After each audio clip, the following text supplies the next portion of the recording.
जय श्री राम, जय जय श्री राम, जय जय श्री राम। श्रीमद् भागवत महापुराण। नमो नमः। इस तरह जरासंध ने मथुरा नगरी को जाकर चारों ओर से घेर लिया। उसकी अति विशाल सेना देखकर मथुरावासी भयभीत होकर श्री कृष्ण जी से आकर कहने लगे, हे प्रभु, जरासंध ने पुरी को चारों तरफ से घेर लिया है। उसकी विशाल सेना युद्ध के लिए तत्पर है। नगरवासियों के वचन सुनकर भगवान श्री कृष्ण जी अपने अग्रज बलराम जी से बोले, हे दाऊ भैया, जरासंध अपने सहायकों को लेकर कीट पतंगों की भांति स्वयं दीपक की लौ में जलने के लिए आ रहा है। पृथ्वी का भार हरण करने की निमित्त ही मैंने अवतार धारण किया है। साधु की रक्षा करना, दुष्टों का संहार करना ही मेरा उद्देश्य है। और भगवान श्री कृष्ण के इस प्रकार विचार करते ही दो दिव्य रथ आकाश मार्ग से उतरकर उनके सम्मुख आ गए।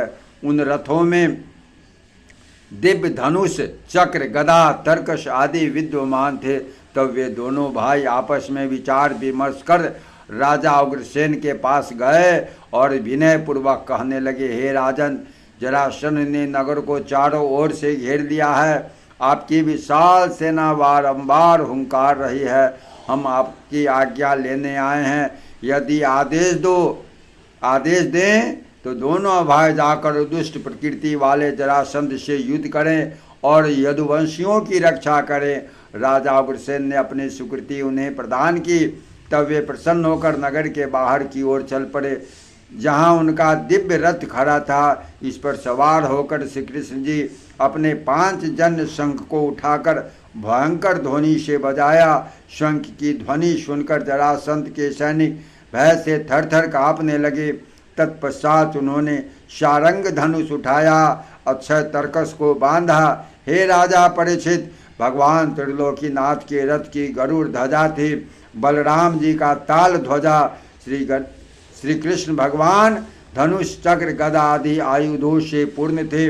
बलराम जी भी अपना हल मूसल लिए अति कठोर मुख मुद्रा में थे। उनके क्रोध को देखकर ऐसा प्रतीत हो रहा था जैसे साक्षात काल पृथ्वी पर या हो, जबकि श्री कृष्ण जी के ओठों पर सदैव की भांति मुस्कान थी। जब वे दोनों भाई जरासंध के सम्मुख गए तो उन्हें देखकर जरासंध अभिमान पूर्ण वाणी में कहने लगा,